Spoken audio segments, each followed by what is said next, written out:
The fighting nerds aren't your typical gym. They've built their identity on producing fighters with exciting styles, heavy pressure strikers, aggressive finishers, and athletes who fight with their hair on display. Whether it's their energy, their swagger, or their willingness to brawl, they've become must watch every time they step into the cage. That's why the MMA world had its highlights on them. They weren't just seen as prospects, they were seen as the next big wave, the new generation of Brazilian MMA ready to carry the torch. But lately things have shifted. Fans have started to question them, losers have piled up, some fighters have been criticized for being too wild, too reckless, or not polished enough for the elite level of the UFC. Suddenly the same hype that lifted them up is now weighing them down. Social media is quick to call them exposes. Clips of knockouts or failed performance spread fast, and the narrative has started to form. Are the fighting nerds really that good, or were they just hype? And that's exactly why we're here today, because when a team races fast and then stumbles, fans love to call it the downfall. But is that really the case with the fighting nerds? Or are we simply seeing the natural growing pains of a young, explosive growth of fighters finding their way at the highest level of the sport? In this video, we are going to break it all down. We'll talk about the 4 key names that define this team inside the UFC, like Mauricio Ruffy, Carlos Prates, Caio Borralho, and Jean Silva. We'll look at the fighting styles, the recent performance, the backlash from fans, and why I believe people are overreacting to a few setbacks. Because the truth is, MMA careers aren't defined by one loss, one bad night, or even one rogue year. They're defined by evolution, and the fighting nerds' history is far from over. So let's dive in and really talk about the so-called fall down of the fighting nerds.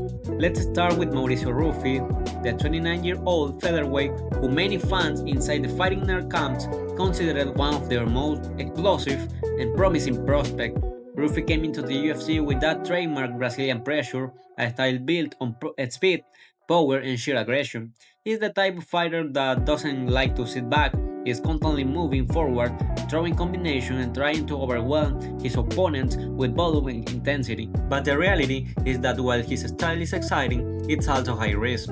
In the UFC, everyone at 145 pounds is durable, well prepared, and technically sharp, and we saw that some of the defensive holes in Ruffy's game started to get exposed. His tendency to leave openings when he blitzes forward, his head movement being a bit predictable, and his cardio sometimes dipping after that crazy fast first round. These things have been noticed not only by analysts, but by opponents who can capitalize on them. That said, the losses he's taking don't mean he's done, or that his career is over. He's 29, that's still prime age, especially for a featherweight.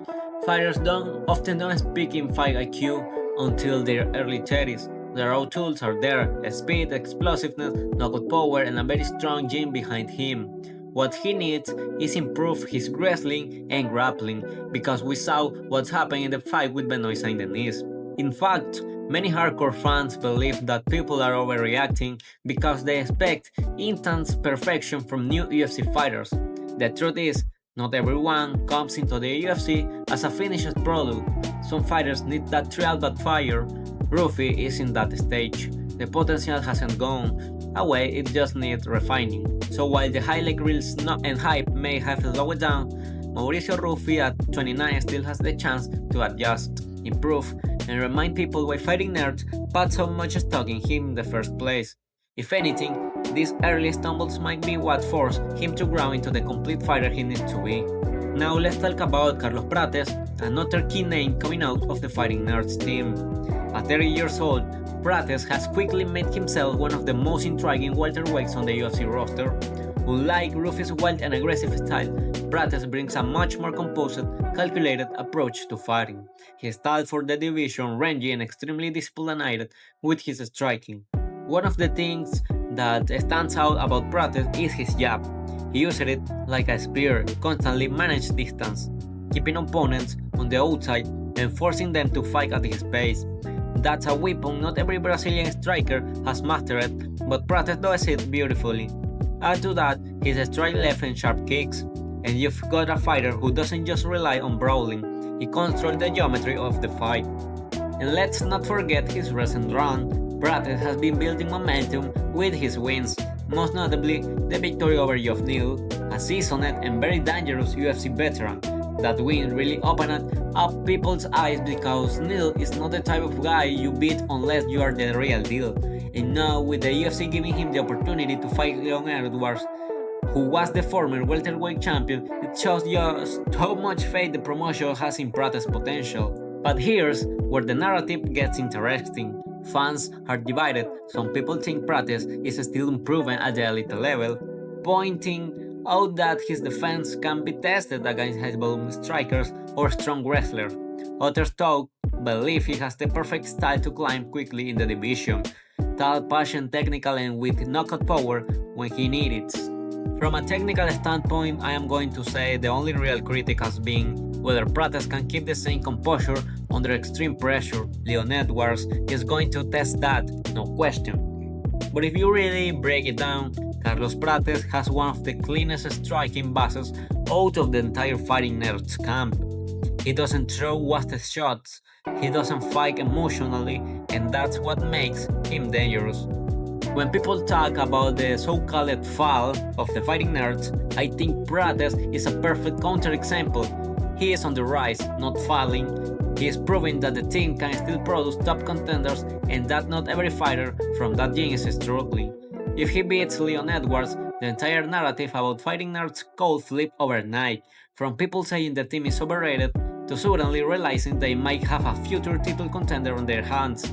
At 30, Carlos Prates is in his prime. He's got the experience, the composure, and the opportunity. If he keeps building on his strengths, that long-range striking, the ability to frustrate opponents with passions, and sneaking in power shots when they least expect it, then he could easily become the flag bearer for the Fighting Nerds gym in the UFC. So while others in the camp might be facing setbacks, Carlos Prates is showing what it looks like when talent and discipline come together at the right time. He's proof that the Fighting Nerds aren't finished, they're still very much in the game. Caio Borralho, also known as the Natural, is one of the most promising Brazilian fighters in the middleweight division. At 31 years old, he has already proven himself as a disciplined athlete with sharp technique and an unshakable mindset. His skill set blends a strong Brazilian Jiu-Jitsu base with increasingly polished striking, making him a very well-rounded competitor on one of the toughest divisions in the UFC. Now let's address the big one, his recent fight on September 13th against Nasruddin Imavov, the current number 1 middleweight in the world. This was by far the biggest test of Caio's career. He came up short, but we need to keep things in perspective. Losing to the number 1 guy in your division doesn't mean you are on the decline, nor does it erase all of your previous success. What it really means is that Borralho has already reached a level where he is sharing the octagon with the very elite of the sport. That alone is a huge statement. Against Imavov, we saw areas that Caio still needs to refine, especially in terms of defensive striking against such a precise and methodical opponent. But we also saw resilience. He never folded, he never gave up, and that kind of toughness is what separates future contenders from the rest. Losses like this are often the field that created the biggest leaps in a fighter's evolution. The narrative some fans are trying to push is that Caio was exposed, or that he's not as good as he was hyped up to be. But honestly, that's just the typical overreaction we see in MMA discourse. Fans forget that even champions like Israel Adesanya, Charles Oliveira, and others took losses on their way to greatness. A setback against the top contender doesn't define your sailing. It simply highlights where you need to grow. In my opinion, Caio Borralho is far from dumb. He has the youth, the discipline, and the right team to make the necessary adjustments. More importantly, he has the mentality of someone who learns from every challenge. In modern MMA, it's not about staying undefeated. It's about how you bounce back when you finally taste defeat. So yes, he lost to Imavov, but this isn't the end. This is just a new chapter. It's a trial by fire that will sharpen him into a better version of himself. I truly believe we are going to see Caio come back more dangerous, more focused, and hungrier than ever. And when that happens, people will look back at the Imavov fight as the turning point in his journey. Jean Silva, at just 27 years old, is one of the most explosive and dangerous prospects coming out of Brazil right now. Known for his aggressive striking and fearless mentality, Silva has quickly built a reputation as a fighter who comes forward, takes risks, and always looks to finish. He's got the raw knockout power that fans love, combined with a scrappy, relentless style that makes every fight with him must-watch television. But recently, on September 13th, Jean Silva faced the toughest test of his career against Diego Lopes. This fight ended in a dramatic fashion, with Lopes scoring a high leg reel spinning elbow knockout that shocked a lot of people.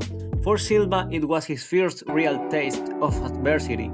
On the biggest stage, he came in swinging, heavy, trying to overwhelm Lopes, and even landed some clinches that nearly turned the tide. But Lopes, being as composed as he is, weathered the storm and delivered one of the most brutal finishes of the year. Now here is the important part. This loss doesn't mean Jean Silva is done. Far from it, he was fighting one of the fastest rising stars in the entire UFC.